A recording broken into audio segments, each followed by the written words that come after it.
So I hope everyone is well today. How are you all today? Good? Please give reaction, the best reaction of today. Yeah, please share your reaction. How are you all today? Uh, yeah, that's many love and time for you, Dr. Loheswary.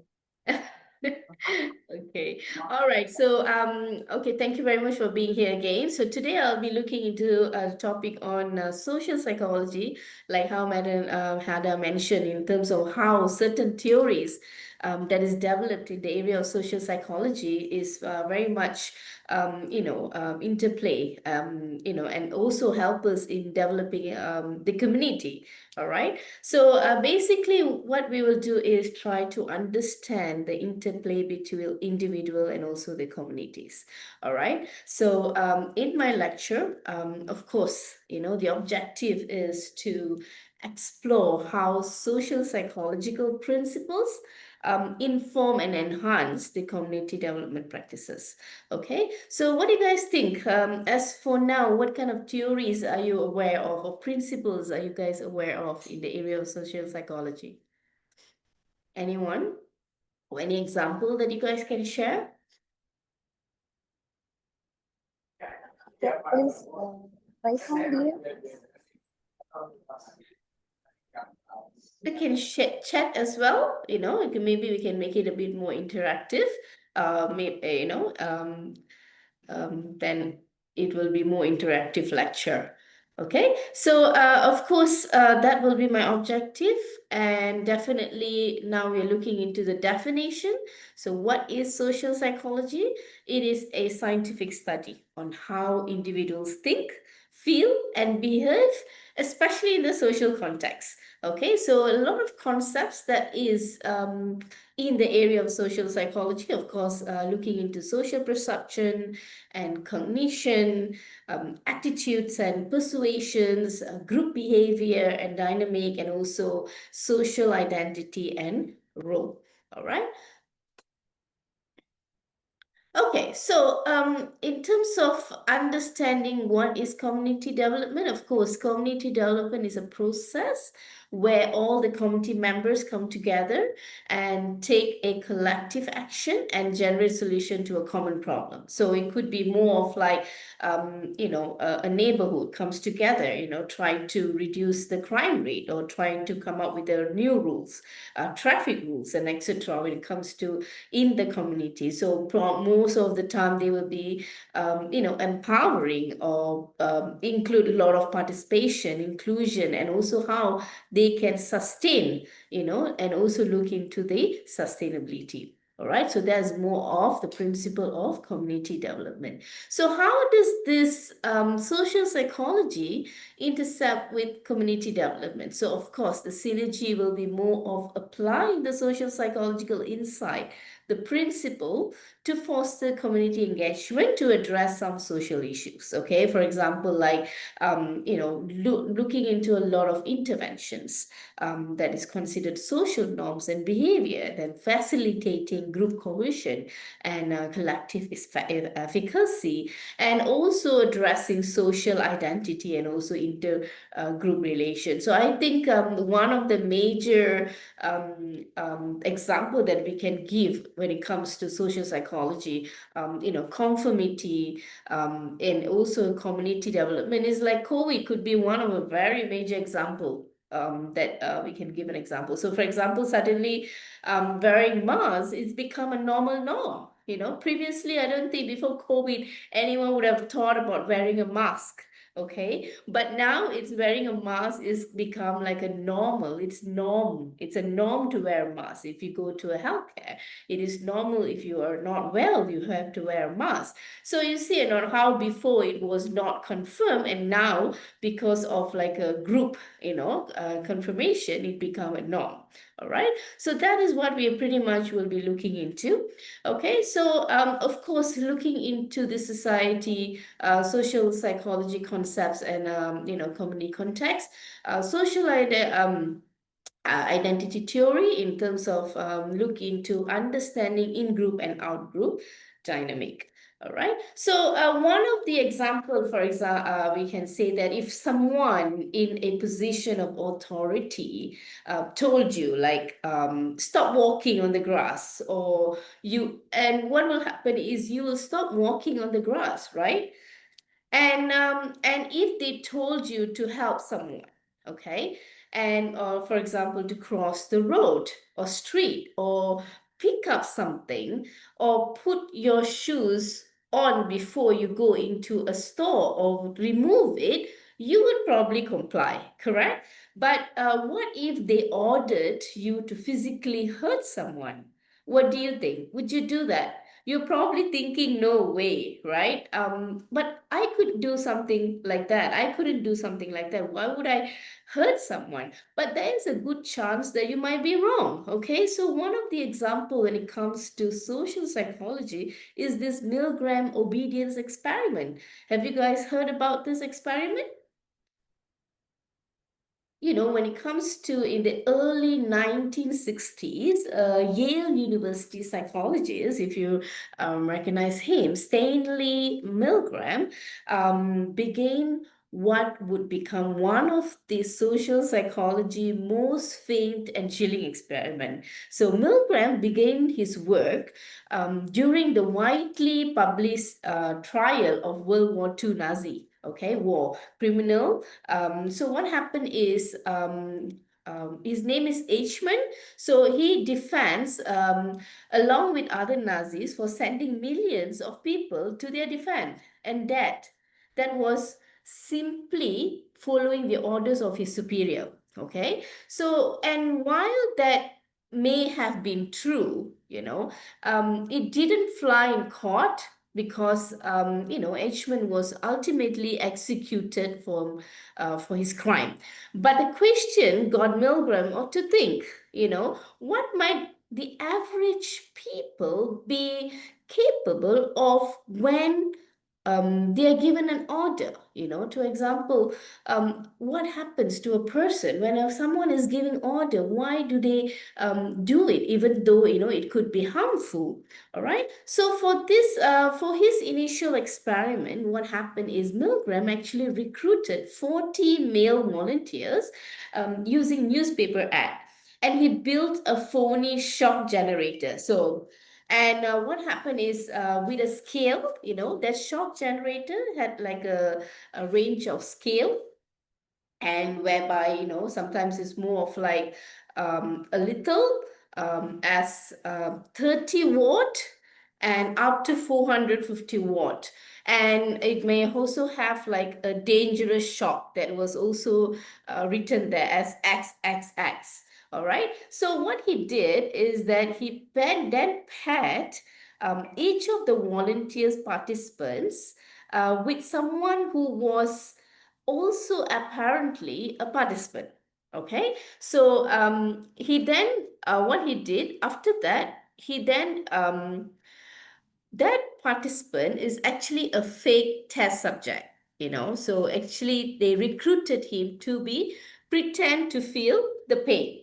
So each time the participant is then was given a task to remember some words.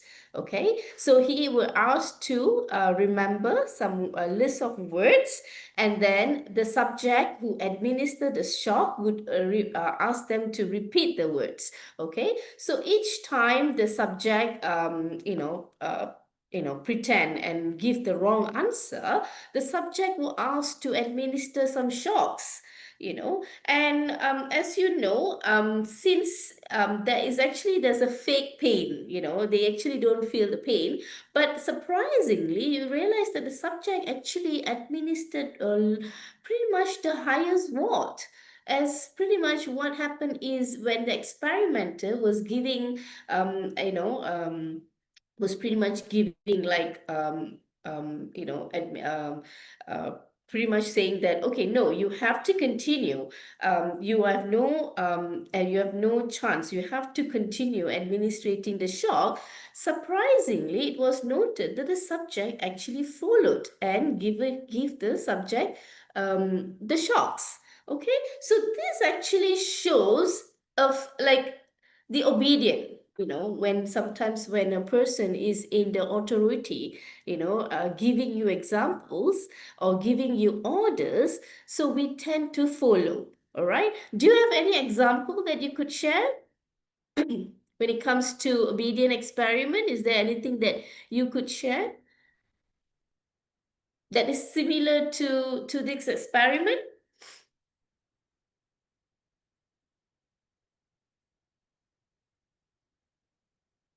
Anyone? Yes, Gina. Yes, Okay, thank you for the that's space. great, Tina. Thank you, Miss Hannah as well. I think I'd like to share about the Pavlov dog, in which that when you ring a bell, it's indicating that the dog has to eat. So it's kind of like forming obedience in the dog's head that, oh, when this sound is playing, then I have to do this kind of action. Thank you.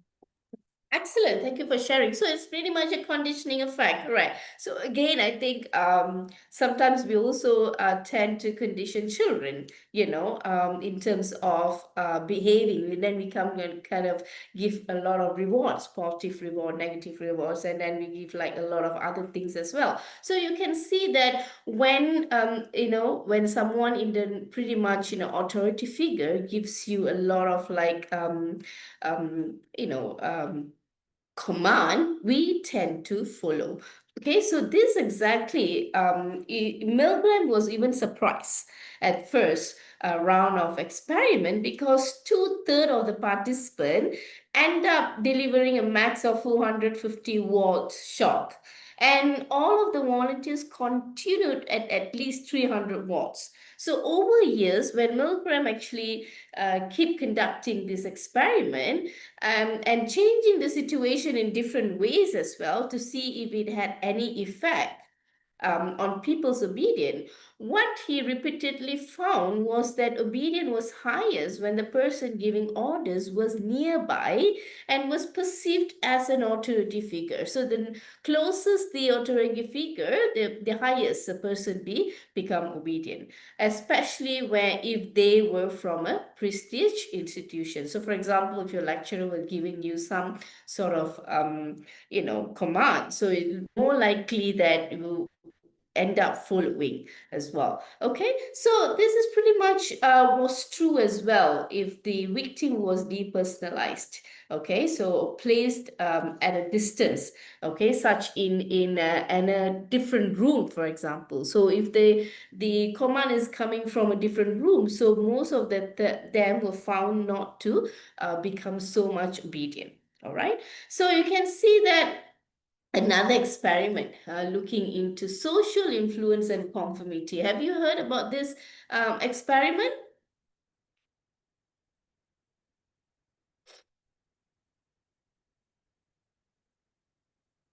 So you can see that we all pretty much, yeah, okay, so not yet. All right, so basically you can see in the end, if you look into Milgram's experiment, it is pretty much a path breaking work, that shed some serious, harsh light on the anonymous social influence and conformity, power of two of the key cornerstone topic when it comes to area of social psychology, which is social influence and conformity. So because sometimes we all conform to some sort of social norms, okay, like following traffic laws, and or even obeying the dress codes, for example, the uniforms that we were given in the university or in the school, and also in a very much different roles and also environment. So when we know how to act in a certain group or setting, it's more like it seems like certain things goes very smoothly as well. So some of this conformity is sometimes non-consciously, automatically it's being mimicked. For example, another thing is like if someone laugh, sometimes we automatically laugh as well,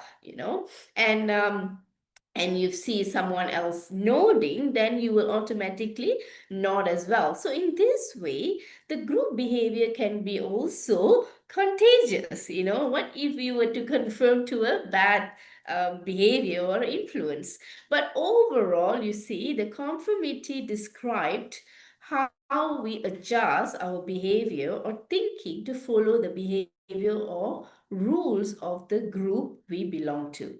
All right. So social psychologists have always been very curious after that, about the degree to which a person might follow or rebel against their group social norms. Okay. So during in 1950s, Polish American psychologist Solomon actually expressed a very much an experiment to express the power of conformity through a very much simple test. So this is the test. Okay. So in this experiment, what happened is the volunteer is told that they are participating in a study on visual perception. Okay. And they are being seated in the table, okay, with other 5 people. Okay, so the experimenter then showed this group of pictures, all right, of a standard line and also 3 comparison line in like various length. And then they asked the people, all right, to say which of these 3 lines matches the comparison line. And it is clear to anyone that, those who have clear version, which one do you think the line matches? The target line, and between these 3 lines, which one do you think it matches?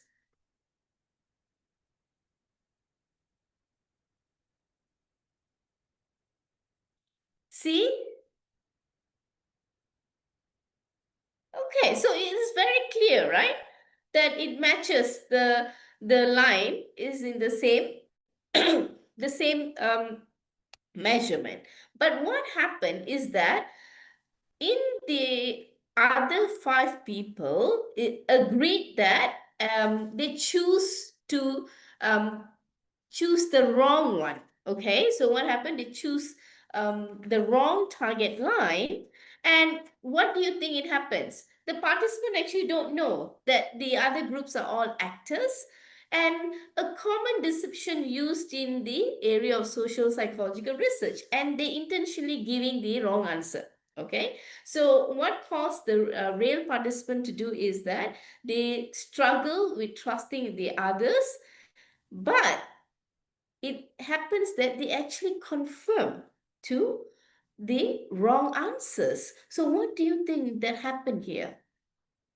Even they know that is wrong, but they confirm to the wrong answers. At the end, most of the subjects just gave what others think the correct answer is. So it is like, and most of them, it could be like based on experiment they shared, is more than third, 2 out of third, of them were given the wrong answer. All right, so in this research that found that people who are more likely to conform to a group, if they made to feel very much competitive. So if you feel very much competitive and you feel so incompetence and very much insecure, you can see that the person who have this kind of criteria will end up being confirmed to the wrong things as well. So what do you guys think about this kind of social influence and conformity? Can you give me an example in how you can use this theory to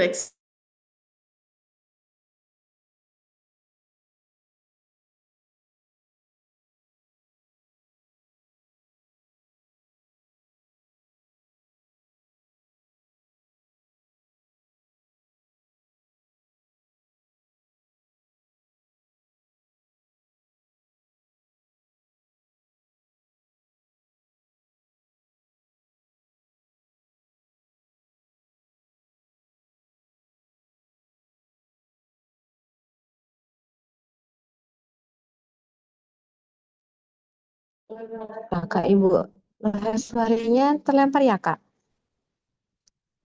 Iya, Bu. Iya, Bu. Oh iya, baik, kita tunggu kembali ya. Anda sekalian terima kasih sudah aktif dan mohon ya semangat lagi merespon dosen tamu kita. Hi, sorry, Thank are you. we back?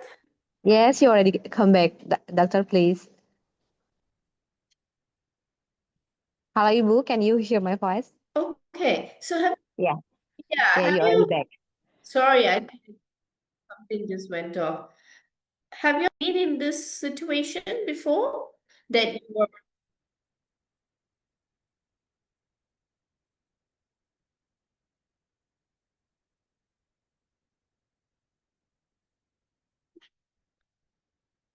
okay, so have you guys been in this kind of situation before that you had to, confirm to your group, even though you know that it is not the right thing to do, or the answer is wrong, for example?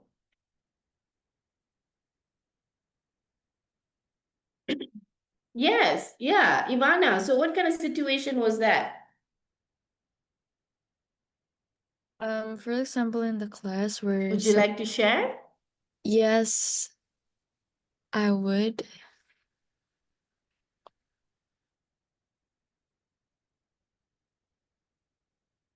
Is my signal fine or can you hear me? Yes, it's clear, Ivana. Just go on. Oh, all right. For like example in the class where the details of like the assignment is running around without clarity, so like we have to confirm whether the assignment is supposed to be like this or like that. So that's, I think, the experiment or like the experience I've had about this experiment.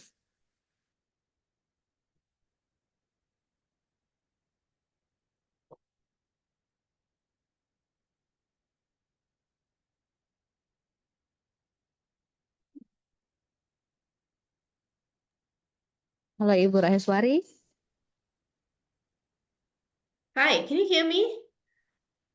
Uh, Sorry, I think the yeah. internet just.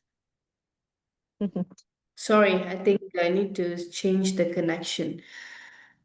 The university internet is a little bit unstable at the moment.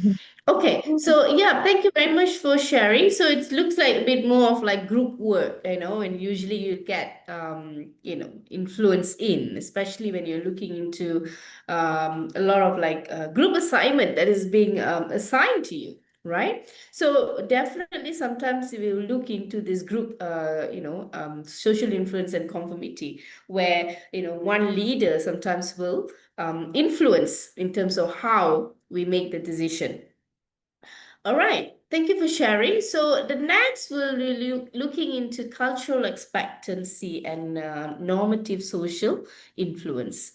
All right, so I'm just going to continue sharing the slide.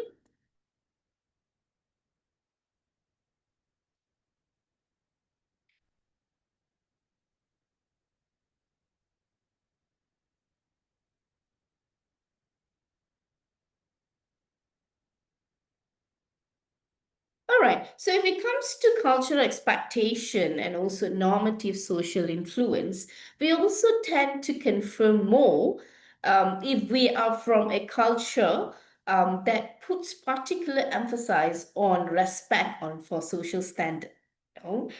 This might sound like very much familiar to you. Like, for example, in your high school, there might be certain rules that you follow that you will comply to it because of the particular culture. And of course, looking into the cultural belief and values as well. So we tend to follow what is being shared. It's like a more of like a shared value. Okay, so if you look into another thing like group influence and also culture in a big company. All right, so you can see that many of us will follow a certain rules that is being set by the company to achieve the goal for them. So the performance, whatever we do, is to align with the cultural belief and value in the workplace. All right, so if we can see the classic example of the experiment of Milgram and Ash actually showed us that people confirm for lots of reasons. There's a lot of factors why people confirm, but they both underscored the power of situation in conformity, whether that situation elicit respect for authority, fear of being different, fear of rejection, or simply a desire of approval.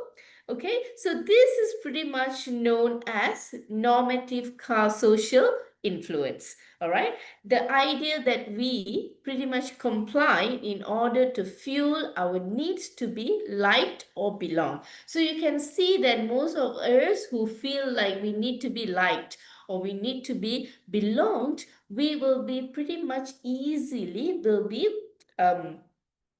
influenced. The social normatively, will be influenced socially. All right. So this is another thing we called as social facilitation. So if you look into social facilitation, for example, how do we perform when we perform in front or when we are part of the group? So for example, we may perform better or worse in front of a group. Okay, this is called social facilitation. All right. No, for example, what will happen is if let's say you are actually cycling or sprinting 100 meter of a race. So if people are cheering on you, what will happen? Would you feel like the motivation increase or decrease? Or do you feel nervous or you feel that you should perform better? Increase, correct. Thank you, Ivana. So literally what will happen is when the more people cheer, so it will increase your motivation to complete. So this is one example of social facilitation. But what if you are doing a group presentation and you are being marked for it? What will happen?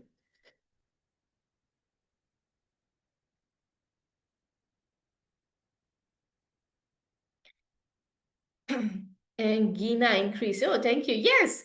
Yeah, Shabrina increased feeling nervous. Correct. So this is an example of social facilitation. So sometimes it can even make you nervous enough to even forget the words, right? That, certain presentation that you're supposed to be doing. So this is an example of social facilitation. All right. And social loafing. What do you think about social loafing? Anyone?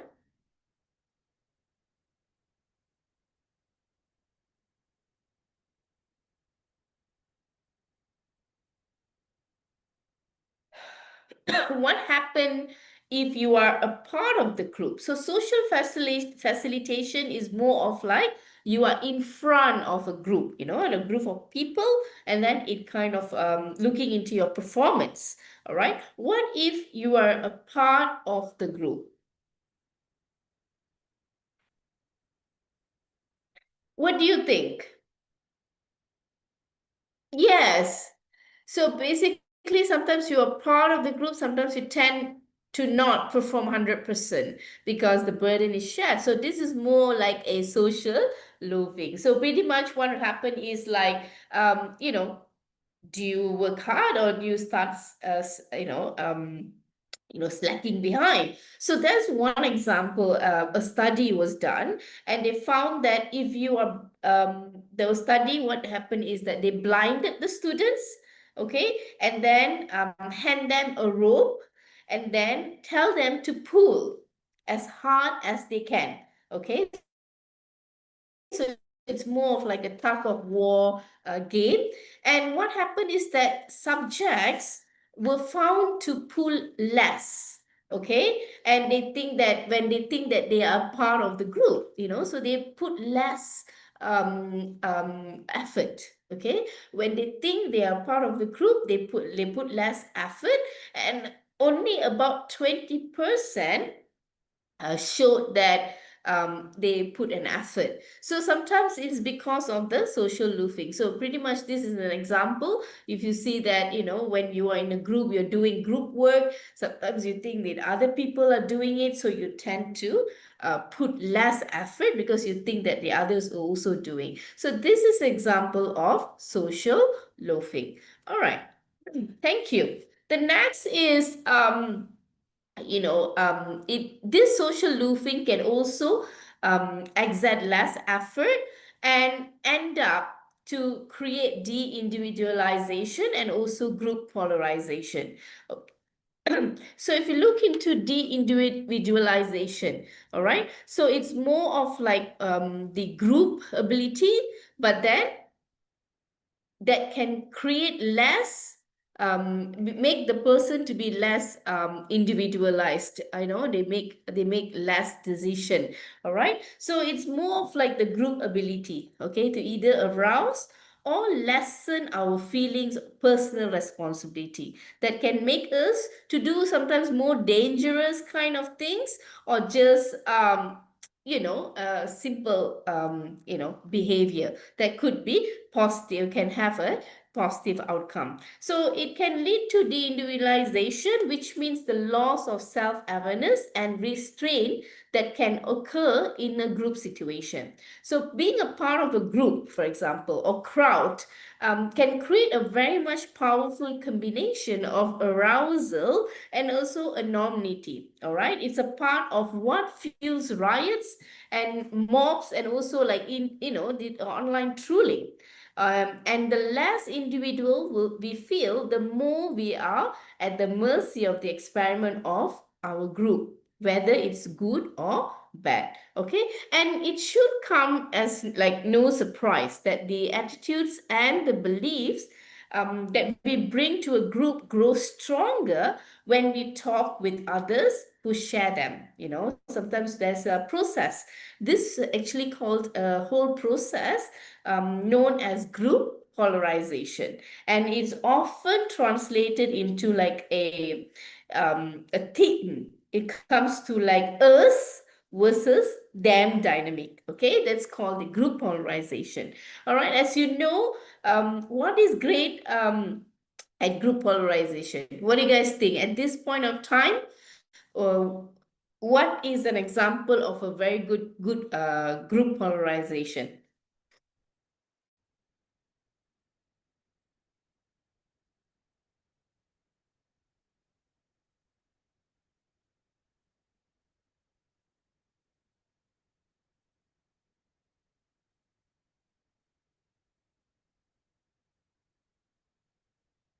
Anyone? An example of a common group polarization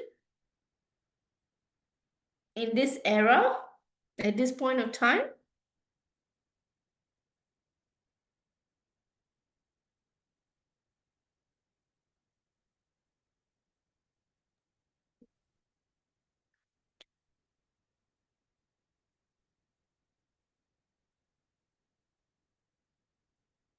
Yes, Gina? Thank you, Dr. Loheswary. I'm not sure if this is right or not. But for example, like if we join an online community that share the same interests as us, we tend to have a stronger, our interests or our beliefs in that topic tend to grow stronger afterwards. And is that a correct example of what polarization is? Yeah, Gina, thank you. So online, so basically the internet, so it's pretty much now what's happening is that, great, what is great at group polarization currently is more of the internet, so the internet has made it easier than ever to connect like-minded people and magnifies the inclination, so pretty much everyone is there and then sharing and making a lot of statement, and that is a very much good example of group polarization. And this of course sometimes breed a lot of haters, a lot of different comments and etc. The cyberbullying that has been happening because of this group polarization. And of course it could contribute to a good work for good, or it could it could, for example, if it's good, maybe it can help in crowdfunding, it can help like in promoting education, but at the same time, it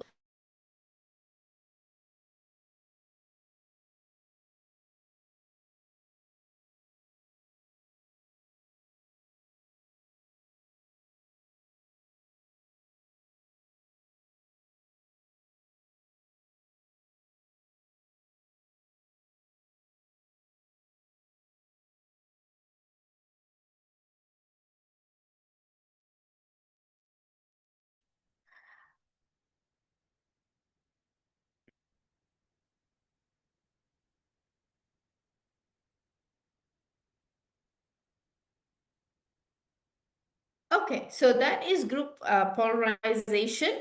Halo Ibu, So the next is groupthink. Okay, so groupthink, what is groupthink?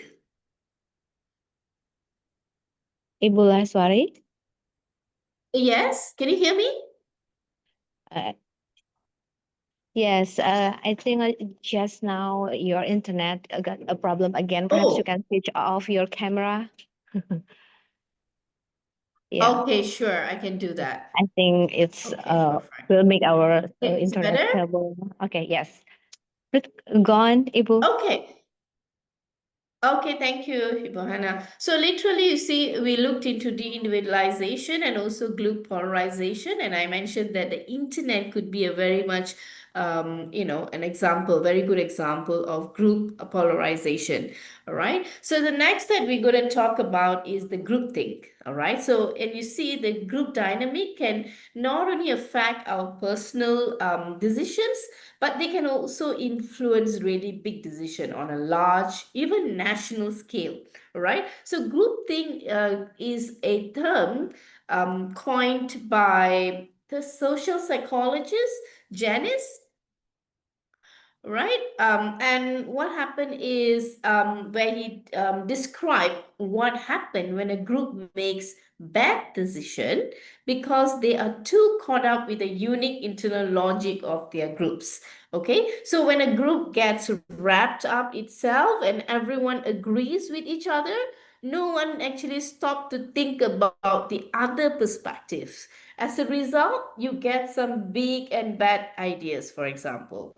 And some may say, two heads may often be better than one, but it is important to make sure that those, all the heads are also open to different opinions. All right. So, have you been in this sort of like groupthink phenomena, where you tend to conform with a group decision to avoid feeling, being outcast, and you think that the leader would make the right decision? Yeah, okay. Ivana, is there an example that you would like to share?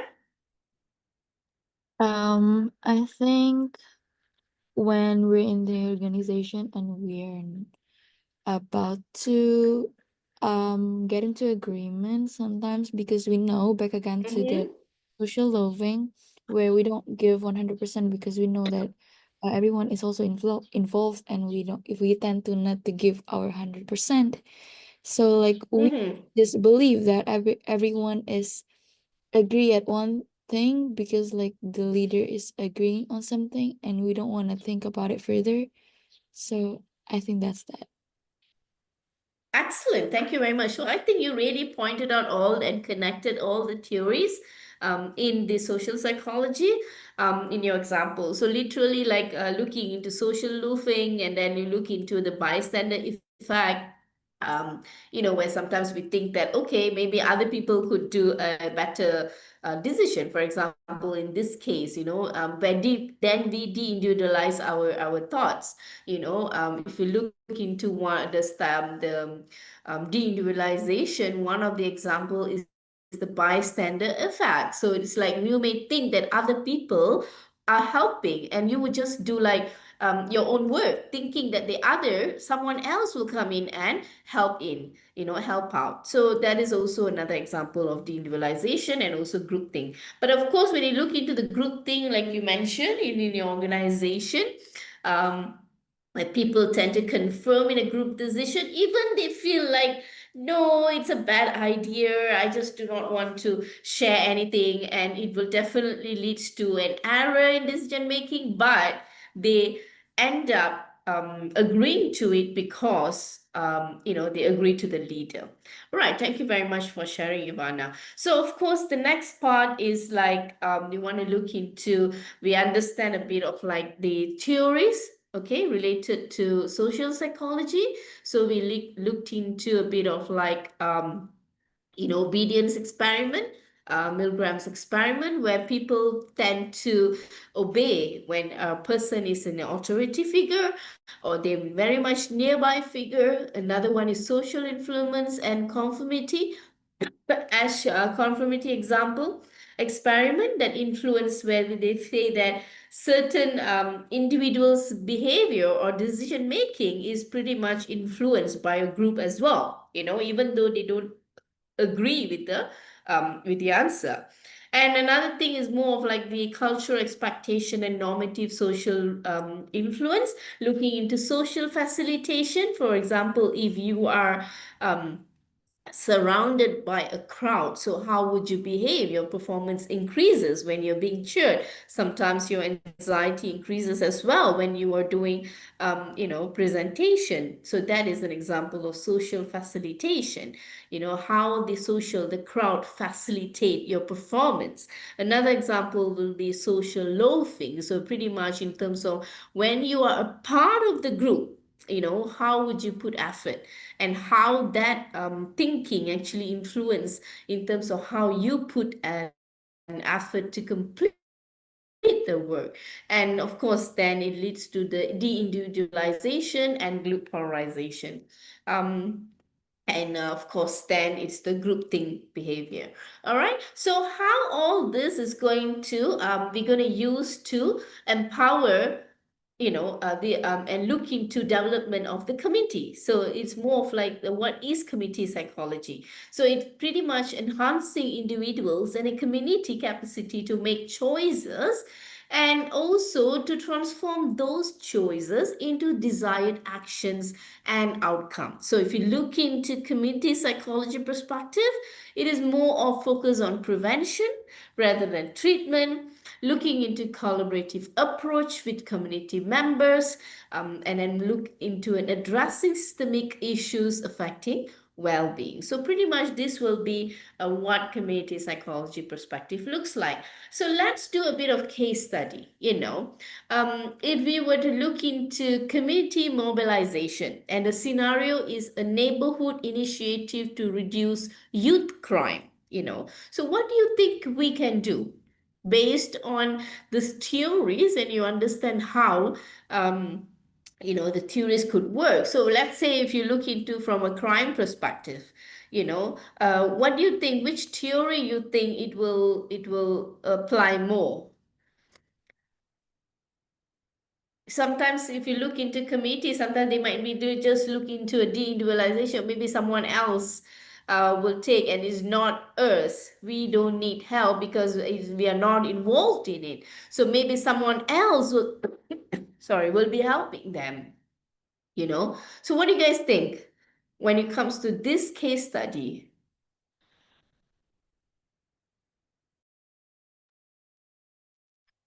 How do you think you can use social psychology in this case study, in this scenario? Yes, Gina? Okay, thank you, Dr. Loheswary. I think we could try to utilize group polarization because it's supposed to reduce Mm-hmm. crime, and it's a negative thing. So we can personalize the crime, so make it relevant. So to prevent the individualization from happening, we can instead make Yeah. it relevant. So for example, if someone is concerned of getting their bike stolen, we can promote it in a way that's like, oh, if you don't focus on this committee, then your bike is going to probably get stolen. Or if someone is more concerned about another type of crime, then we can direct it like that. So it prevents the individualization, but it brings attention to the same topic. That's what I think. Thank you. Excellent, Gina. Thank you very much for the example. I think that's a great example in terms of, enhancing the group polarization, and trying to reduce the crime and, and involve them to think in that way. What if, being in that same shoe, what if it's going to happen to you? So hence get the group to influence the group to make sure that there is some sort of initiative taken to reduce the crime. Thank you. Anyone else?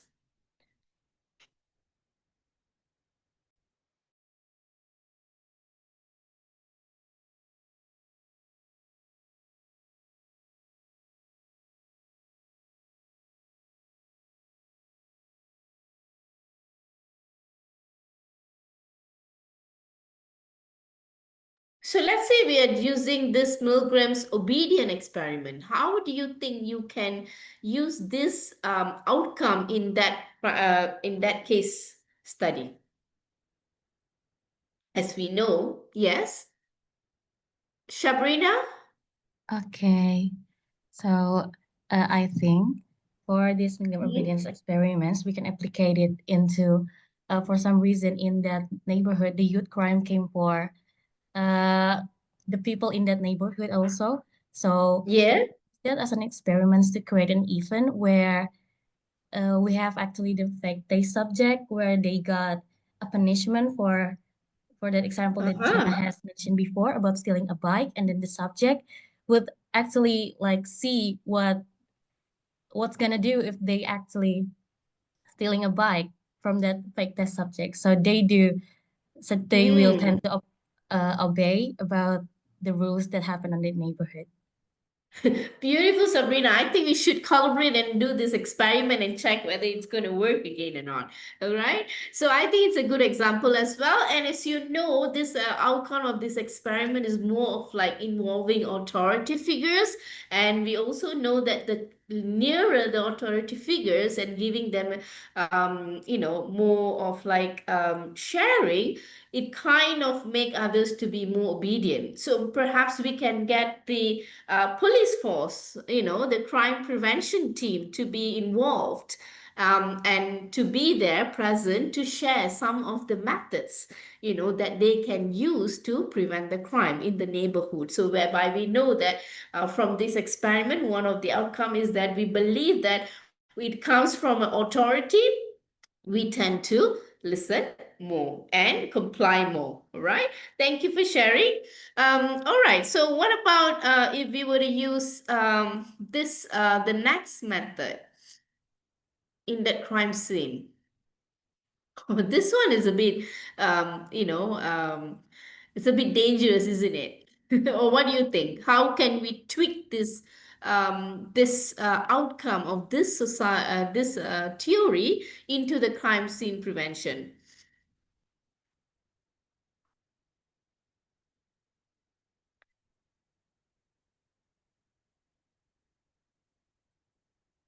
This is more like influencing other people. Even we know it's wrong, but we kind of influence them to make it correct. What do you guys think? Yes, Sabrina? It is actually a bit dangerous, but I think uh, It's the okay. the people in the neighborhood could like agree about applying the punishment a bit more violent Uh-huh. about Yeah. when we're talking about the youth crime, so they would not do it again. So they would Mm-hmm. just agree. The people that even like thinking about doing the youth crime, they would just like agree and like following other people because everybody agree about the fun. Yeah. So Yeah. literally, it's also about the eyewitness effect. Sometimes you're not sure that happened. For example, this one of my study area, forensic psychology is one of my study area, and I really look into the eyewitness memory. And one of the things that I experiment is in terms of how sometimes when you give them like misinformation and how that individual actually creates a false memory. So it's something like that, in terms of maybe the crime happened, but then because of a lot of misinformation, or maybe they're not really sure what is happening, and because all the other people are confirming to one information, they agree that, yeah, that crime happened, but that it doesn't happen. But what happened is because of the helplessness, because of a lot of factors involved, because you want to be a part of the community. You feel that, oh no, I'm the only one is saying no, but I know it is no, but then the others are saying right. So just because you want to be a part of the group, then you end up agreeing to it and agreeing to one of the maybe a prevention that you don't agree to, if based on your values or based on your idea. So this is one of the example. Sometimes it's where we can see that the influence, when it comes to social influence, some nominality happens. All right, thank you for sharing. Social facilitation. So it comes to crime. What do you think? Look into social facilitation. Do you think this theory fits in that scenario? And if it is, how do you think you can use this theory to prevent crime in the neighborhood? Anyone? Gina? Yes. Yeah, thank you for this. Maybe in terms of social facilitation, there's Mhm. when we do something in front of a group, it could make us feel more excited or more nervous. In this case, I think if we added like security times in the community area, like maybe at 9 p.m. people would be guarding around. I think in Indonesia, Mm. ronda, it will prevent youth crimes from happening at nighttime, for example, because there's people on the lookout for you, and like it could make them feel more nervous to do their actions. Thank you. All right, thank you for sharing. So yeah, that would be a good experiment, sharing as well. So pretty much looking into if you're being put a part of the crowd. So if you're alone and you're doing something, so you have this neighborhood watch, for example, people are watching you. So you feel that you do not want to, you have the nervousness of doing bad things, so that could reduce the crime as well. And social loafing. Any example do you think you can share when it comes to social lawfare? This is where I think the prevention doesn't happen, because everyone think that the others might be putting effort. What do you guys think about that?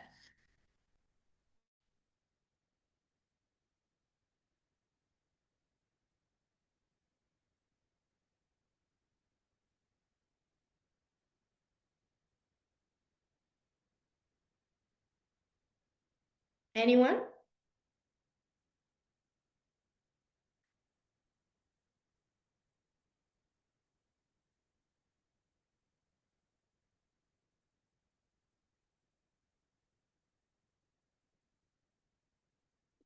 So for me, I think it's more of like if there's no any prevention happens, it's more like increasing crime. So because everyone thinks that, okay, the other person, maybe they're not putting the same effort in terms of preventing the crime. So maybe they think that, okay, the president is in charge on this, so maybe I'm not going to put more effort. So when you think about that way, you know, then it's going to increase the crime rate rather than reducing the crime rate. So this is one example of social loafing.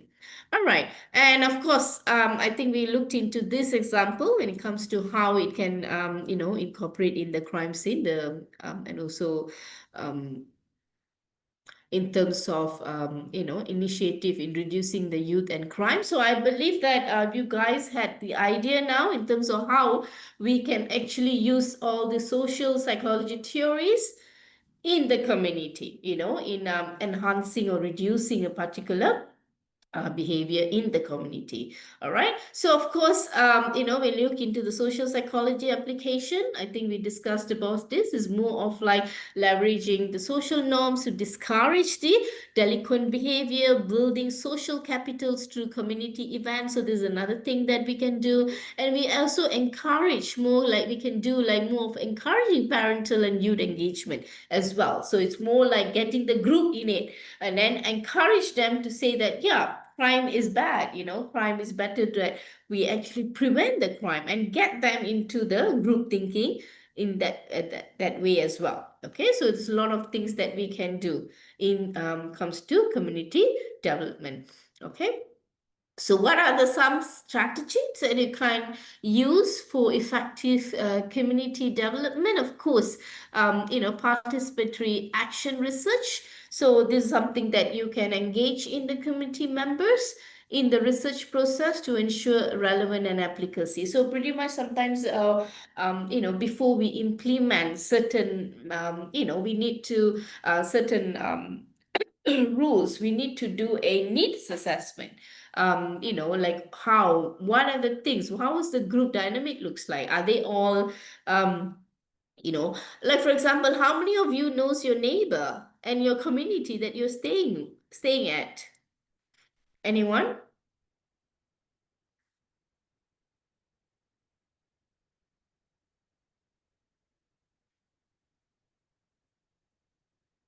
Yeah, sometimes now in this era, we're not really familiar with them. It's more of like now maybe we just being added in a group, or maybe we just bump into each other and not really sharing much. So sometimes it's very much important as well to look into if you want to effectively develop a community using the social psychology theories, one of the thing is try to do a research in terms of how engaging the community members are. All right. And then another thing is asset-based community development, which where you focus on existing resources within the community and strengthen it. So for example, if you have what do you guys think? Maybe the security guards, and then you see they already have it, and how you can focus on enhancing the resources within the community. For example, if they have like someone who's in the police force, if they have someone from the military, for example, how can you use them to create and enhance the community in terms of using their resources in preventing the crime and etc. All right. What other things you think you can do when it comes to asset-based community development?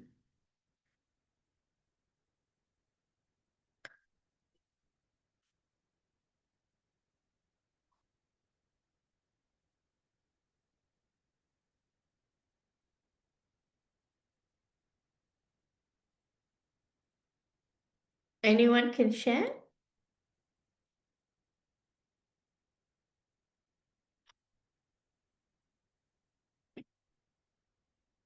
Anyone can give me another example, for example? Anything else that comes to your mind?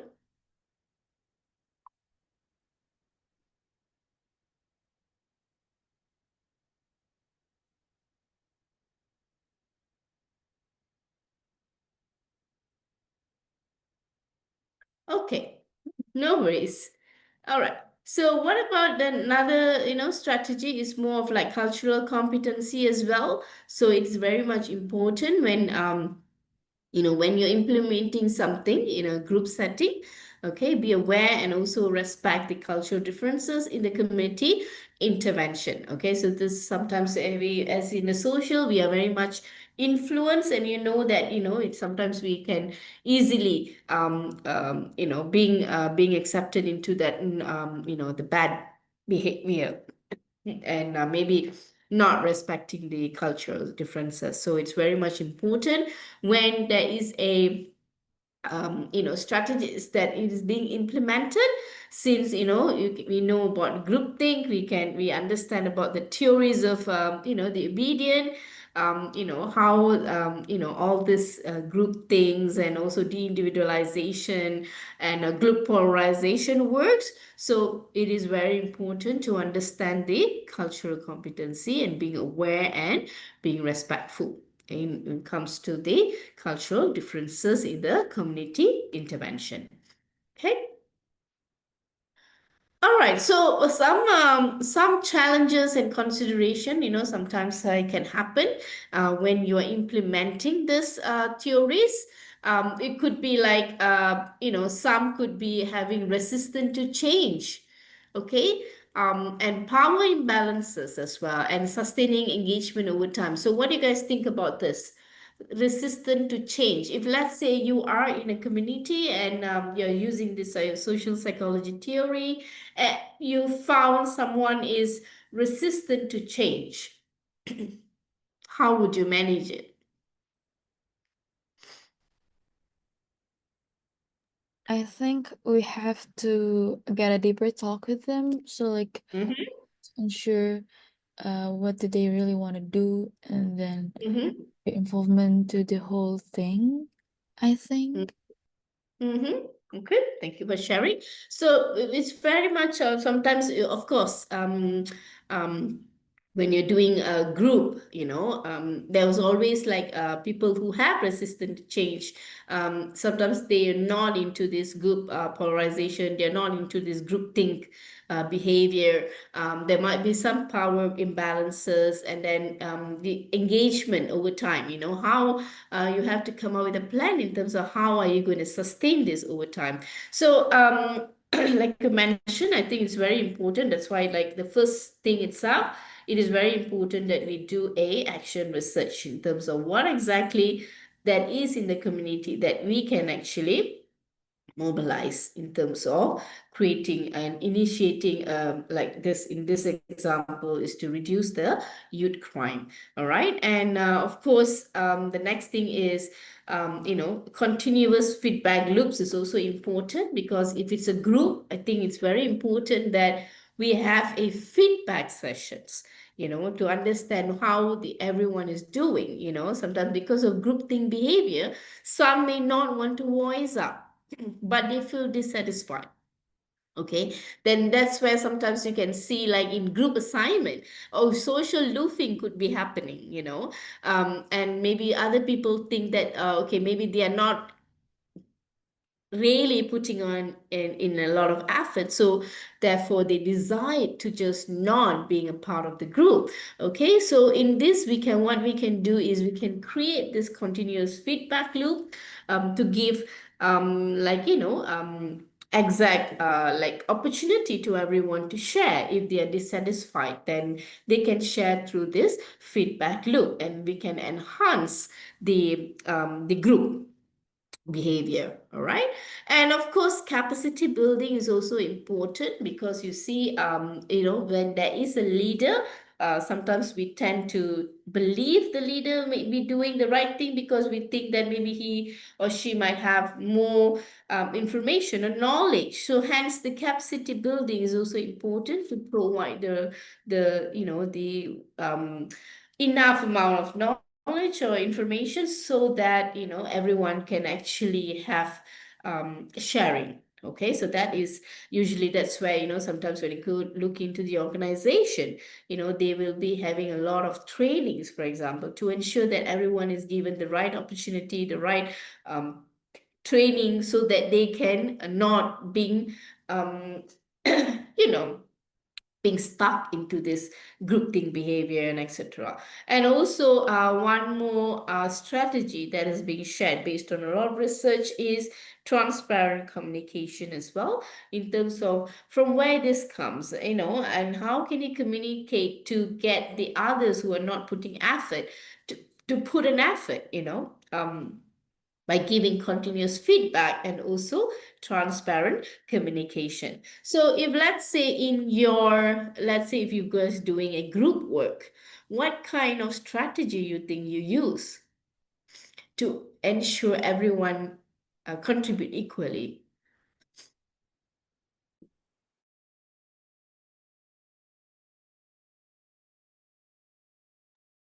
Anyone? Or you just wait until the end? What do you guys do? I think we could do some like work sharing.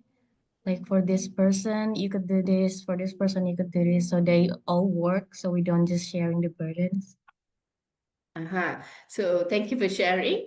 And I think Ivana said, start to delete the mindset of social loofing. Yeah, I think that's one of the most important thing, especially when you're studying psychology.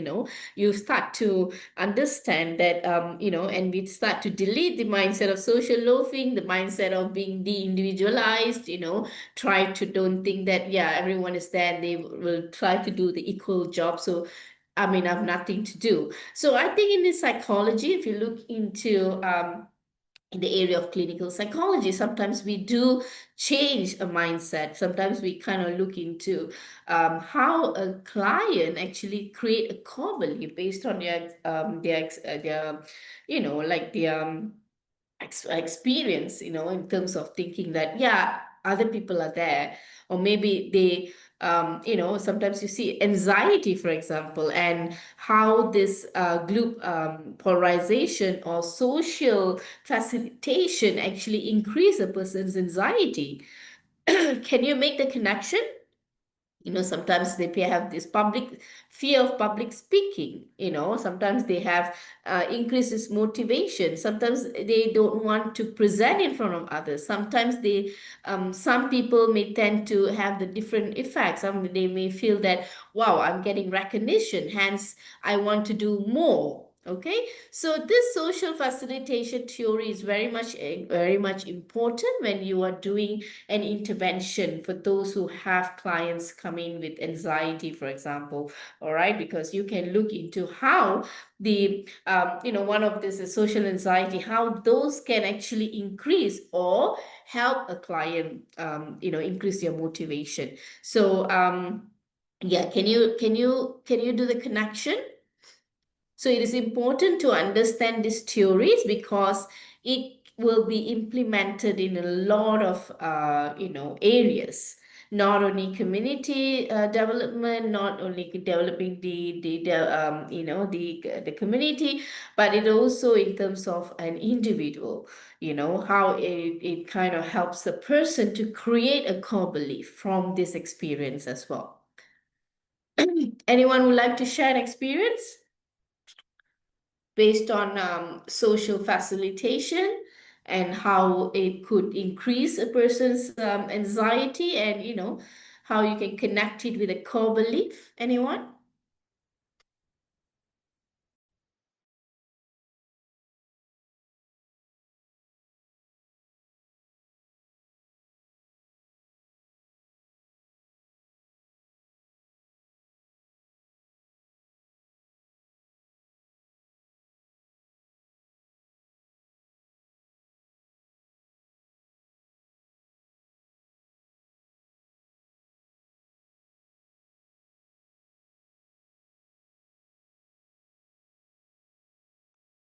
Okay, all right, no worries. So if you see, like I mentioned earlier, social facilitation, sometimes it can increase a person's motivation. Sometimes it can also increase a person's nervousness, when they're having this particular thoughts that comes to the mind, more of like, yeah, I'm very worried that yeah, I might be doing something wrong in front of the crowd, and and maybe the crowd are facilitated that same and strengthen that particular belief that kind of creates a lot of anxiety when the person wants to do it again. All right, okay.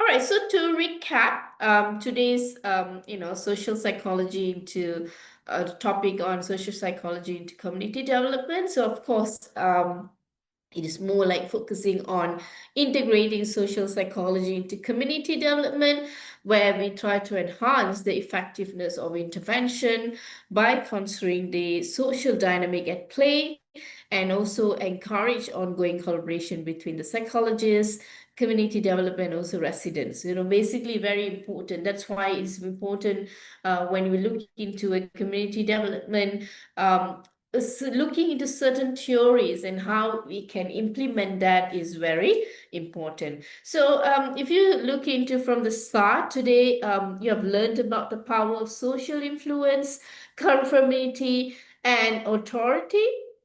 And we actually looked into that very much shocking results from the famous Milgram experiment, the concept of automatic mimicry, and also how Solomon actually proved the power of conformity in the situation. And you also learned how normative social influence sways us and how social facilitation can make or break your performance. and also how social loofing actually can make some people to be lazy in a group. All right. And we also discussed and how harmful can the individualization and group polarization and groupthink can be. And then we looked into how we can empower the community by using the empowerment and community psychology, and also the integration between all this theory from social psychology into community development in preventing crime. All right. So you guys have any question?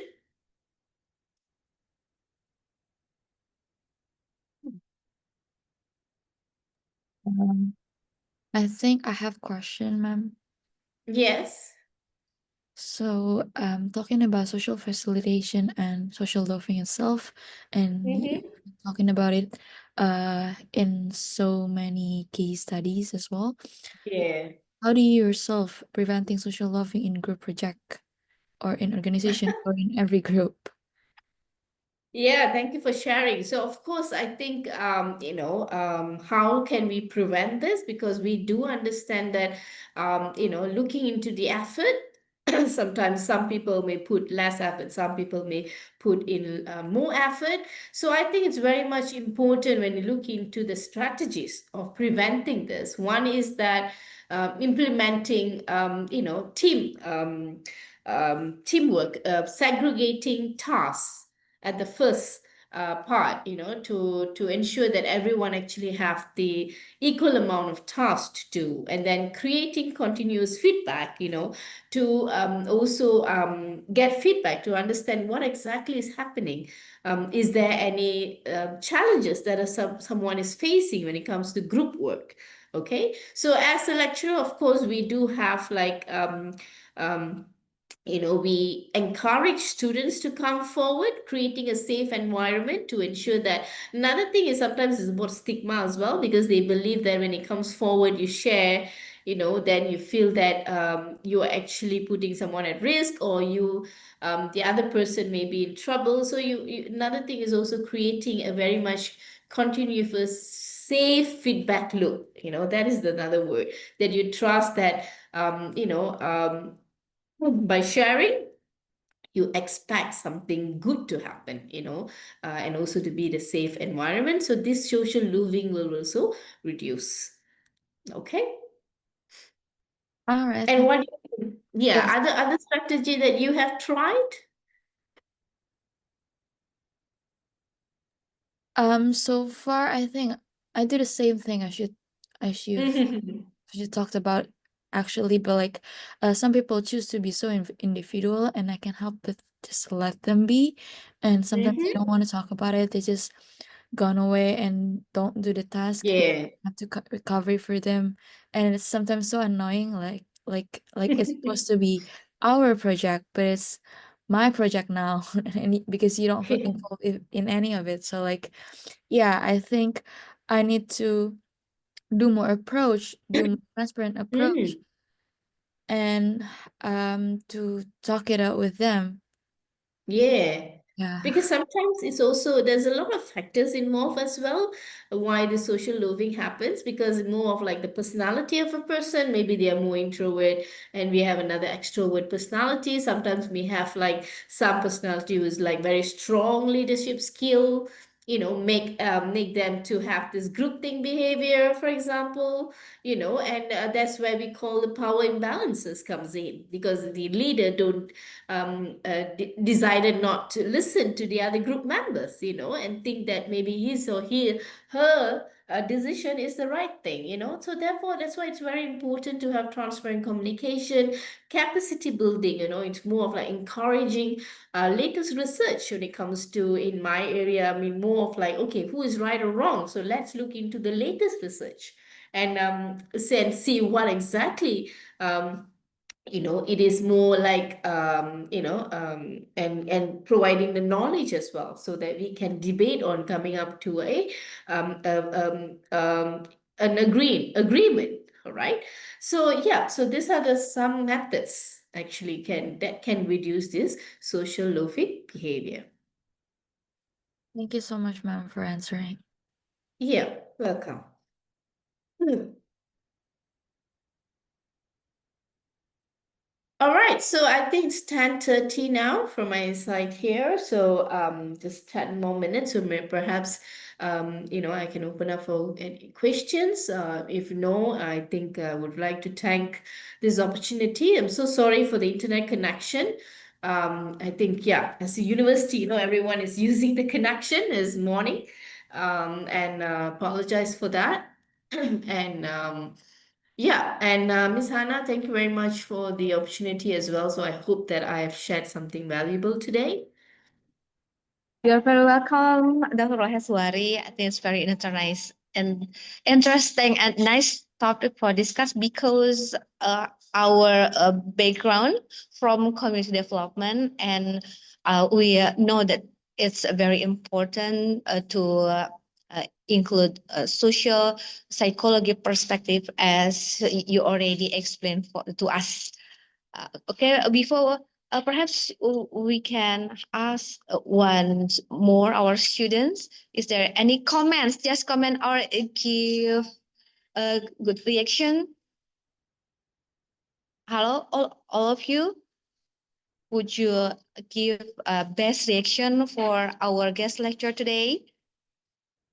Because it is interesting that you explain many picture and many a case to discuss base your concept or base many experience in social psychology, and I think we can consider many strategy that we will be able to make planning and also doing many activities in our community development, but we must understand a Yes, characteristic of our community and how to avoid social loving and how to overcome social facilitation that will make positive for us and many kinds of it.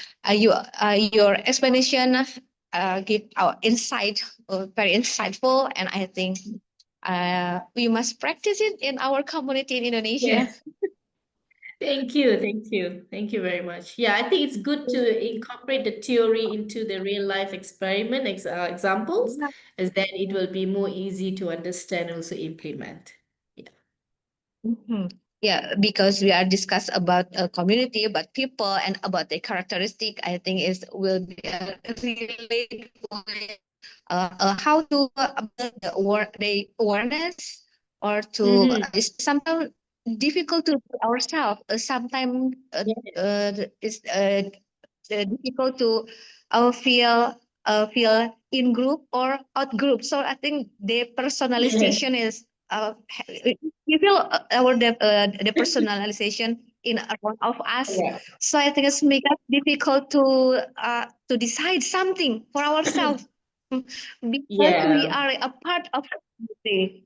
So I think true. one strategy that I must emphasize that we Mm. must identify the resource potential and a Yes, problem from community. So we will make planning and decide what the best strategy for our community, and that's because our thing or our decision itself, but we decide our program with community. I think it's a very interesting topic for today, Dr. Loheswary.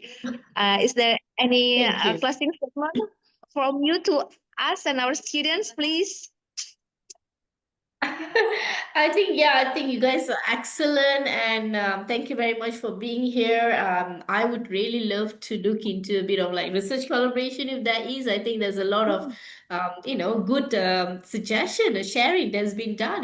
Looking into how certain, ways of how we can reduce social loafing, and we can always do a research in that and see, what are the factors we can implement to enhance group work and also community development. All right, so do just contact me. I've shared my email address, so we can keep in touch in this area. Thank you. Oh, that's great. Right now, I have a waste management project. Perhaps in the next discussion, I Yeah, you will yeah. create our project and we write article and publish together for the next discussion and cooperation. Okay, thank you, Sure. Dr. Thank Loheswary, you. for your Thank you. today, and see you and keep healthy. Bye bye. Good morning, Bye. Dr. Loheswary, and Thank students. you. Thank you. Thank you, everyone. Take care. Bye. Thank you so much, ma'am. Thank you so much, Bu Hana.